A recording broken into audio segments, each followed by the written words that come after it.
Yes बच्चों, आज हम क्लास 8th का जो 12 अक्टूबर का एग्ज़ाम हुआ था टैलेंट एक्सपो, उसमें एप्टीट्यूड का पार्ट डिस्कस करेंगे। और क्लास 8th का पेपर का level I would say decent था। 5 अक्टूबर से अगर कंपैरिजन करते तो अच्छा सवाल पेपर था। और जो 20 क्वेश्चन आते हैं, मुझे लगता है कि एक अच्छे स्टूडेंट को 15 से 16 क्वेश्चन उसमें कर लेने चाहिए थे। 2-3 क्वेश्चन ऐसे थे जो बहुत उलझाने वाले थे, वो टाइम वेस्ट हो सकता था, उनको छोड़ना था। तो आइए वो क्वेश्चंस कौन कौन से थे जिनको और उनके सॉल्यूशंस क्या हैं, बहुत टाइम से डिमांड आ रही है। तो पहला क्वेश्चन तो मेरे ख्याल से बहुत सिंपल था, इसमें तो सिर्फ पुट कर करके देखना था। ठीक है, तो आपको दिया हुआ ये है कि क्या पैटर्न है, तो आप इसको पुट करके देखेंगे। पहले को ही पुट करके देखेंगे तो आपको आंसर आ जाएगा 150, है ना। तो science to replace P Q R, है ना। तो पी की वैल्यू क्या होगी, अगर पी को आप प्लस रखते हैं, पी को अगर आप प्लस रखते हैं, फिर 50 आ गया। और क्यू को नहीं, प्लस से डिवाइड है, सॉरी ये आई थिंक डिवाइड है, सॉरी ये डिवाइड है, यहाँ पर दिख नहीं रहा। 150 डिवाइड बाई 50 प्लस क्यू को आप मल्टीप्लाई करते हैं, क्यू को आप मल्टीप्लाई कर दीजिए। और आर का मतलब है यहाँ पर माइनस किया हुआ है, -25।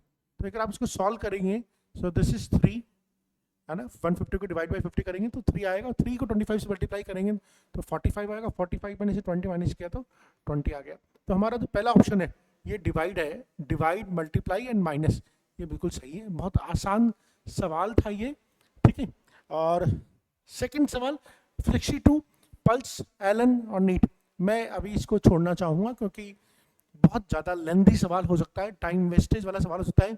ऐसे सवाल आपको तब करने चाहिए जब आपके पास टाइम हो, जब आपने पूरा पेपर सॉल्व कर लिया और उसके बाद भी टाइम बचता हो, तब इस तरह के सवाल में जाने चाहिए। स्पेशली कोडिंग डिकोडिंग में अगर एक बार में क्रैक नहीं हुआ तो उस क्वेश्चन को छोड़ देना चाहिए, क्योंकि इसके अलावा बहुत ईजी सवाल हैं जो हम आराम से करेंगे। फिर हमारे पास टाइम बचेगा तो हम देखेंगे सवाल को करना नहीं करना। अच्छा, अब ये सवाल बिल्कुल आसान है ना। ये सवाल किसी अगर अच्छे बच्चे का गलत हुआ तो फिर वो मतलब होता ना कि वो चुल्लू में पानी में डूब मरने वाली बात है। ठीक है, a person start from point A, travels 3 kilometre eastwards to B. तो आइए, है ना, कैसे करेंगे इसको। पर्सन कहाँ से स्टार्ट होता है, पॉइंट ए से स्टार्ट करता है, ईस्ट जाता है 3 किलोमीटर, बी तक पहुंचता है।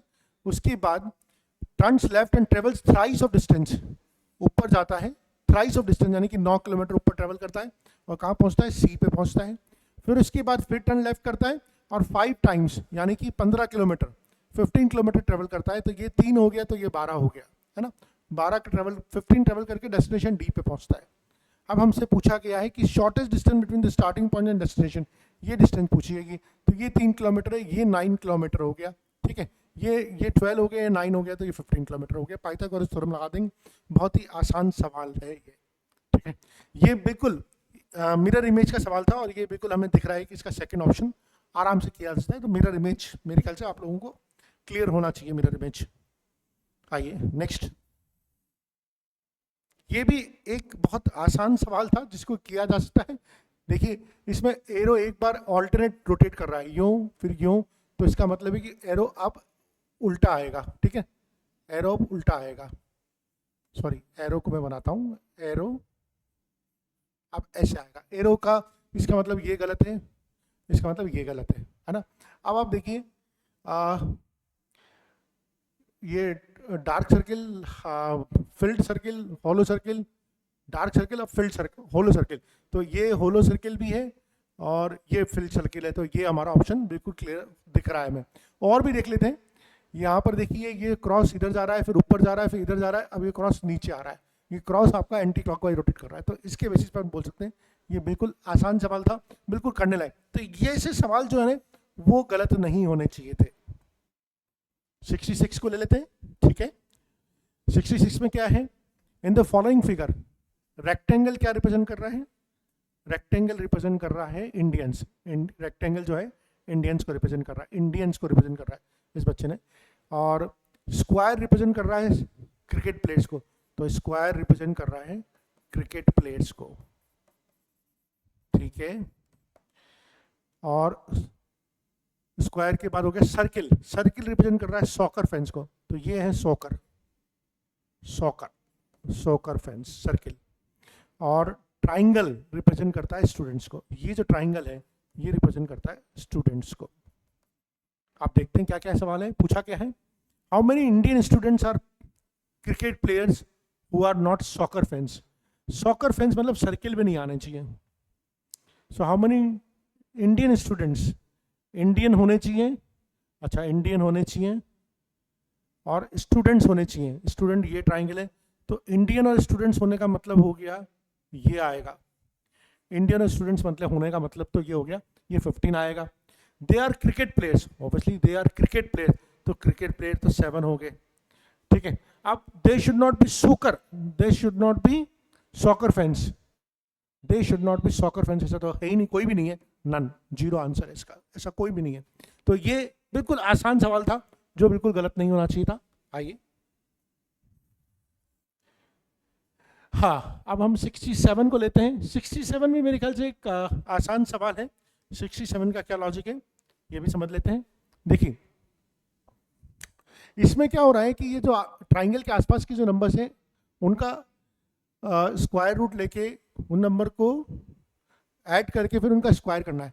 तो कौन कौन से नंबर है हम देखें तो 0, 1, 4 और इनका स्क्वायर रूट लेंगे तो 0, 1 एंड 2 और उनको ऐड करेंगे तो 3 और 3 का स्क्वायर 9। इसी तरह से इसके आसपास के दूसरे ट्राइंगल के आसपास नंबर है 9, 9, 16, 25, इनका स्क्वायर रूट करेंगे तो 3, 4, 5, इनको ऐड करेंगे तो 12 और 12 का स्क्वायर 144। तो इसी तरह से 36, 49, 64 स्क्वायर रूट लेंगे तो 6, 7, 8, 6, 7, 8 और अगर आप इसका स्क्वायर करें, इसका ऐड करेंगे तो दिस इज 6, 7, 13, 21 और 21 का स्क्वायर हो जाएगा 441। तो ये सिंपल लॉजिक था, करा जा सकता था, ठीक है। और फिर भी अगर एक बार भी नहीं हो रहा तो ये भी छोड़ने वाला सवाल था, ठीक है। पर मुझे लगता है कि अच्छे बच्चों को सवाल क्लिक हो जाना चाहिए, बिकॉज हमें स्क्वायर वाली टर्म्स दिख रही है, हर जगह आपको दिख रहा है कि परफेक्ट स्क्वायर है, हर जगह आपको परफेक्ट स्क्वायर दिख रहा है और आंसर्स में भी आपको परफेक्ट स्क्वायर दिख रहा है। तो कहीं ना कहीं ये चीज़ दिमाग में क्लिक होनी चाहिए कि यार इसमें परफेक्ट स्क्वायर का लॉजिक लगेगा। अगर सब जगह आपको परफेक्ट स्क्वायर दिख रहा है तो फिर परफेक्ट स्क्वायर का लॉजिक लगना ही है, यही सोचना है फिर दिमाग में, ठीक है। आइए अगला सवाल करते हैं। Which of the following figure represents the dogs, animals and pets. तो डॉग्स, ये डॉग्स हो गए, ये एनिमल्स का पार्ट होंगे और पैट डॉग भी हो सकते हैं और पैट एनिमल तो होते ही हैं, तो बिल्कुल सही है, ये बिल्कुल सही सवाल दिया हुआ है, ठीक है। और अब हम चलते हैं 69 पे। 69 एक अच्छा सवाल है ना, और यहाँ पर काफ़ी टाइम वेस्ट हो सकता है आपका, है ना, और ये बन भी सकता है नहीं भी बन सकता। तो ये ऐसा सवाल है जब आपके पास एक बार में हो जाए तो कीजिए, नहीं तो फिर छोड़ दीजिए और आगे बढ़िए, बिकॉज टाइम बचेगा तो इस तरह के सवाल करने चाहिए। लेकिन फिर भी हम यहाँ पर एक बार इसका लॉजिक बनाने की कोशिश करते हैं कि फिल्म का मतलब क्या होता है। देखिए सबसे पहले बात करते हैं फिल्म। फिल्म का कोड लिखें अपन, है ना, फिल्म का कोड लिखें तो अपन फिल्म के लिए लिखेंगे EF 6, I 9, L 12 और M कितना होता है, MNOP 13, ठीक है। और इन सब के स्क्वायर करें, इन सब का स्क्वायर करें तो 36 + 81 + 144 + 169। क्या इन स्क्वायर को ऐड करने पे आपको 430 मिल रहा है? एक बार देख लेते हैं। 9 + 4 13, 13 + 1 14, 14 + 6 20 का 1 0 2 8 12 20 और 23, यस 3 2 कैरी मिला, 2 + 2 4 430 बिल्कुल मिल रहा है। यानी कि क्या करना है, जो अल्फ़ाबेट की पोजीशंस है उनका स्क्वायर करना और उसको ऐड करना है। तो उस हिसाब से मेरे ख्याल से जो लॉजिक आ रहा था, हमें आंसर शायद 707 मिल रहा था, 707 इसके हिसाब से आंसर हमें मिल रहा है। सिल्क का कोड देख लेंगे, उसका स्क्वायर कर देंगे, आई का कोड देख लेंगे, इसका स्क्वायर कर लेंगे, एल का कोड देखेंगे, उसका स्क्वायर कर लेंगे, के का कोड करेंगे, इसका स्क्वायर कर लेंगे और ऐड कर देंगे तो हमें ये आंसर आराम से मिल जाएगा। ये बिल्कुल सिंपल सवाल है, बिल्कुल सिंपल, इसमें तो कुछ ज़्यादा दिमाग नहीं लगाना था। ACF तो इसके कोड लिखने थे 136 और जिल इसके कोड लिखने थे 7 9 12, ठीक है। और फिर MOR इसका कोड लिखना था 13 15 18। तो आपको दिख रहा है, आपको दिख रहा है साथ साथ आगे 6 का डिफरेंस चल रहा है। पहले अल्फाबेट में 6 का डिफरेंस है, पहले अल्फाबेट में 6 का डिफरेंस है, तो Y के बाद 6 का डिफरेंस, Y के बाद 6 का डिफरेंस ये आ जाएगा E, ठीक है। और फिर पहले और दूसरा अल्फाबेट में 2 का डिफरेंस, तो अगर E आ गया तो उसके बाद जो 2 का डिफरेंस अल्फाबेट आता है वो आता है G, और फिर दूसरे और तीसरे में 3 का डिफरेंस, तो EGH नहीं सॉरी EGJ, J होता है EFG, हाँ 7, तो 7 और 10 है ना, 3 का डिफरेंस। तो ये भी बिल्कुल आसान सवाल है, ये ऐसे सवाल है जो बिल्कुल गड़बड़ नहीं होने चाहिए थे, ठीक है। जो जो टफ सवाल है वो तो मैं छोड़ ही रहा हूँ, है ना। मैंने अभी एक सवाल छोड़ा है, ये मैं नहीं कहता कि आपको करना चाहिए, ठीक है। नो, दिस इज रिस्की, ये बहुत कैलकुलेशन इंटेंसिव सवाल है। और हर एग्जाम पेपर में ऐसे एक आध सवाल डाले जाते हैं जो होता है ना आपकी ईगो को टेस्ट करते हैं, जो आपकी आपके टेम्परामेंट को टेस्ट करते हैं। ये उलझेंगे आप, क्योंकि क्वेश्चंस भी बड़े ऐसे हैं, 39, 35, मोर देन 39, लेस देन 35, बड़े डाइसी क्वेश्चंस हैं, ऑप्शंस हैं। इस तरह के क्वेश्चन को मुझे नहीं लगता कि अगर आपके पास, आपको अटेम्प्ट करना चाहिए, आपके पास एम्पल टाइम नहीं हो, या आप पूरा पेपर सॉल्व कर चुके हो, बैठे हो बिल्कुल, है ना, वो बोलते हैं ना हाले बैठे हो, खाले बैठे हो, है ना, क्या करें, तो छत्तों की पट्टियां गिनने से अच्छा है कि सवाल कर लिया जाए बस। ये सवाल अटेम्प्ट नहीं करना चाहिए, ये रिस्की हो सकता है बहुत, ठीक है। और टैलेंट एक्स का जो एग्जाम टेम्परामेंट का मतलब ये कि यू नीड टू नो कि कौन से को खेलना है, कौन से को नहीं खेलना, है ना। मतलब एग्जाम, जो टैलेंट एग्जाम है, मुझे लगता है कि ये एक मतलब T20 क्रिकेट मैच की तरह है, कि आपको, आप बैट्समैन हैं और आपके पास बहुत सारे बॉल्स आ रहे हैं, जरूरी नहीं कि एक ओवर की सारी 6 बॉलों पे आपको 6 मारना है। 6 में से 1 या 2 बॉल ऐसी आएगी जिनको आपको डिफेंसिव तरीके से खेलना है, वेल प्लेड होता है ना जिसको बिल्कुल डिफेंसिव तरीके से खेलना है, तो ये डिफेंसिव तरीके से खेलने वाला सवाल था। इसमें 6 मारने की जरूरत नहीं थी, इसमें तो आराम से भैया देखो, रेस्पेक्ट से निकल जाओ उसको, बस बच जाओ। पर यहाँ पर आप उलझ जाओगे, 2 से 3 मिनट खराब हो जाएंगे आपके, और सवाल गलत और हो जाएगा, ठीक है। ये छोड़ने वाला सवाल था, ये बिल्कुल सिटर हमारे, बिल्कुल हमने इसको पेपर 1 में भी डिस्कस किया था, रैंकिंग और ऑर्डरिंग के ऊपर सवाल था। ये ऐसे सवाल तो बिल्कुल छोड़ने ही नहीं थे। In row of girls, Nitya is 7th from the left, तो नित्या इज 7th, ये है 7th नित्या, और Sneha is 11th from the right, Sneha is 11th from the right, है ना। इनके बीच में 6 लड़कियां बैठी हुई है, इनके बीच में 6 लड़कियां बैठी हुई है, तो ये 8th 9th 10th फिर 11th फिर 12th, मतलब 6 लड़कियां बैठी हुई है। तो आप सोचिए, दोबारा बना लेता हूँ, ये नित्या, ये स्नेहा, है ना, ये तो है 7th from the left, 7th from the left, और ये है 11th फ्रॉम द राइट। आप इनके बीच में 1 2 3 4 5 6, अगर 7 लड़कियां बैठी हुई तो इसकी लेफ्ट से रैंक क्या हो जाएगी, 7 + 6, यानी कि इसकी रैंक क्या हो जाएगी, 7 + 7, यहाँ तक आता है तो 13 हो जाएगी, ये हो जाएगी 14th रैंक हो जाएगी इसकी लेफ्ट से। भाई 7वीं तो इसकी रैंक है, इसकी 8वीं, 9th 10th 11th 12th 13, और इसकी रैंक हो जाएगी 14। तो इसकी रैंक लेफ्ट से 14th है, राइट से 11th है, तो टोटल नंबर ऑफ स्टूडेंट्स क्या होते हैं, हमने पहले भी बताया था, लेफ्ट प्लस राइट -1, यानी कि 14 + 11 -1, यानी कि 24। बिल्कुल सिंपल सवाल है, किसी भी हालत में नहीं छोड़ना चाहिए था, बिल्कुल आसान सवाल है, ठीक है। और ये एक सवाल है जो ब्लड रिलेशन के ऊपर है, थोड़ा सा लेंदी सवाल है लेकिन करने लायक है, थोड़ा सा लेंदी सवाल है मैं मानता हूँ, और इसका आंसर अंकल बिल्कुल सही किया हुआ है, ठीक है। आप इसका बना के देख सकते हैं, हाँ मैंने बनाया था, टाइम जरूर लगा था, मुझे इसमें कुछ 1 आध मिनट का समय लगा था। मैं आई थिंक बता देता हूँ कि मेरे को जो फाइनल जो आया था, मैं वो बना के दिखा देता हूँ कि क्या मेरा यहाँ पर आंसर आया था। हाँ, ये टाइम कंज्यूमिंग सवाल मैं बोल सकता हूँ, लेकिन ये करने लायक है। तो मेरा जो बना था वो बना था कुछ कुछ ये y, फिर p पे मैं ट्राइंगल लगाऊंगा क्योंकि मुझे इसका मालूम नहीं है। t पे देखिए, बॉक्स का मतलब है मेरे लिए मेल, बॉक्स का मतलब है मेल, ये है फीमेल, और ट्राइंगल का मतलब है मुझे उसका सेक्स पता नहीं है, मुझे उसका सेक्स पता नहीं है। This is how I do it, ठीक है। सो y मैं दोबारा कर देता हूँ, बहुत सारा काटा कुटा हो गया यहाँ पर, दोबारा कर देता हूँ। तो मेरा निकला था y सर्किल में था मेरे ख्याल से, और p ट्राइंगल में था, और t बिल्कुल क्लियर कट सन था। फिर एक जनरेशन मेरी निकली थी, x यहाँ पर आई थी, फिर g यहाँ पर आया था शायद, ठीक है, g और j यहाँ पर आया था, शायद j मेल था, और ये l आया था यहाँ पर, और यहाँ पर x के साथ q आया था। और हमसे पूछा था j और t में क्या रिलेशन है, j और t में क्या रिलेशन है, j कहाँ पर है, सॉरी j ऊपर है, हाँ, j और t में क्या रिलेशन है, तो how it is a relation of j and t। Sorry, मुझे लगता है कुछ गड़बड़ हो रहा है, कुछ कुछ गड़बड़ हो रहा है। यहाँ पर जब मैंने किया था मेरा शायद अंकल ही रिलेशन आया था, अच्छा पर इसमें तो अंकल नहीं आ रहा है, तो चलो मैं इसको कर ही लेता हूँ, लेट्स डू इट। एक बार दोबारा कर लेते हैं इसको, यहाँ पर कहीं ना कुछ गड़बड़ हो रहा है, ठीक है। आइए दोबारा कर लेते हैं। X is the father of Q, X is the father of Q, Q के बारे में मुझे कुछ नहीं मालूम तो मैं ट्राइंगल में डाल दूंगा इसको।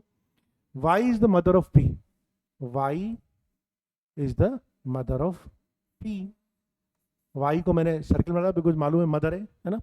T is the son of P, T is the son of P, T is the son of P, T is the son of P. Who is married to Q, who is married to Q, अच्छा Q के बारे में भी मुझे कुछ नहीं मालूम, तो ये क्यू यहाँ पर आ गया।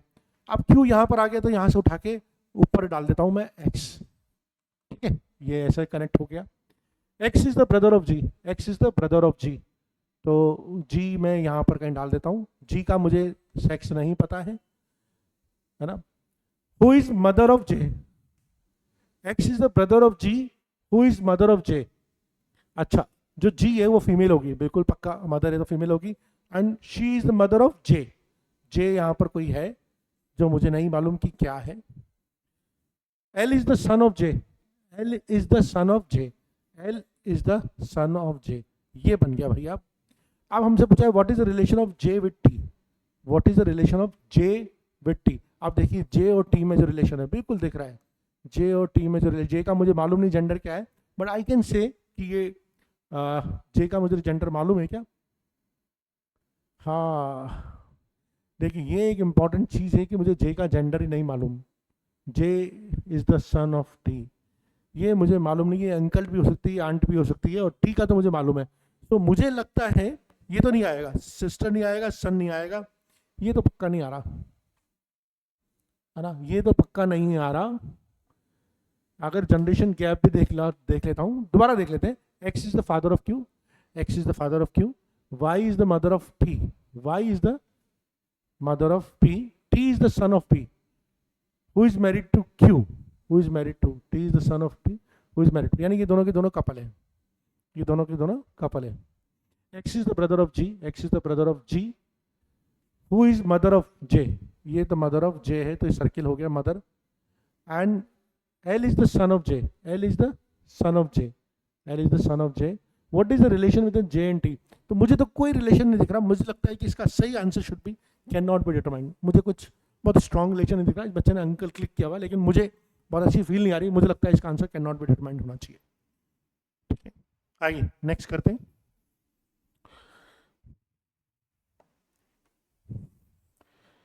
ओके 74, ये बिल्कुल आसान सवाल है, ठीक है। 47% क्यू में खड़े हुए हैं, every alternate person the Q is a female, ठीक है। एंड स्टार्टिंग पॉइंट पे तो अगर हम 5 लोगों को क्यू में खड़ा कर देते हैं, 1 2 3 4 और 5, और ये भी फीमेल है, ये भी फीमेल है, ये भी फीमेल है, तो मेल कितने होंगे 2। तो इसी तरह से अगर 47% हैं तो कितने मेल्स हो जाएंगे, 23 मेल्स हो जाएंगे। आई थिंक बहुत सिंपल सा लॉजिक है, इसमें कोई डराने वाली बात नहीं है, ठीक है। आइए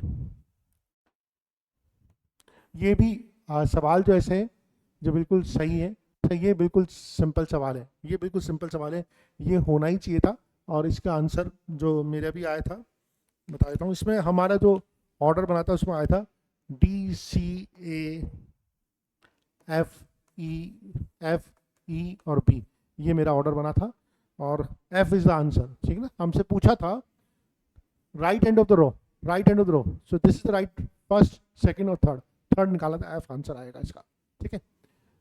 बिल्कुल आसान है, सिर्फ लैंग्वेज को आपको समझ के इसको अरेंज करना है। आप एम्बेडेड इमेजेस पे चलते हैं, select the alternative which is embedded. अब इस बच्चे ने यहाँ पर शायद 1 टिक किया, लेकिन मुझे 1 पे थोड़ा डाउट है, मुझे थर्ड वाला जो ऑप्शन है ज़्यादा मैच कर रहा है। देखिए थर्ड वाला ऑप्शन को कैसे मैच कर रहा है, आई थिंक थर्ड वाला ऑप्शन मेरे को ज़्यादा मैच कर रहा है, ये ऐसे, फिर ऐसे, फिर ऐसे, और फिर ऐसे, मुझे हाँ थर्ड वाला ज़्यादा सूट कर रहा है, थर्ड वाला ज़्यादा सूट कर रहा है मुझे, सो यस बच्चे ने कुछ और किया हुआ है, सो आई डोंट, मुझे थर्ड वाला ज़्यादा सूट कर रहा है, थर्ड वाला ज़्यादा मैच मुझे मैच कर रहा है ना, फर्स्ट वाला तो मुझे कम मैच कर रहा है एम्बेडेड इमेज में। अच्छा ये वाला तो बिल्कुल सिंपल सवाल था, सम ऑफ द डिजिट को ऐड करना था, तो 1 2 3 सम ऑफ द डिजिट 6 उसमें ऐड किया था 1 2 9, 1 2 9 सम ऑफ द डिजिट हो गया 12, 141 आ जाएगा, 159 सम ऑफ द डिजिट हो जाएगा 15 और 159 में 15 जोड़ेंगे तो 174 है ना। बिल्कुल आसान सवाल था, पता नहीं बच्चे ने गलत कैसे कर दिया, कुछ ज़्यादा ही आसान सवाल था पर ये गलत कर दिया।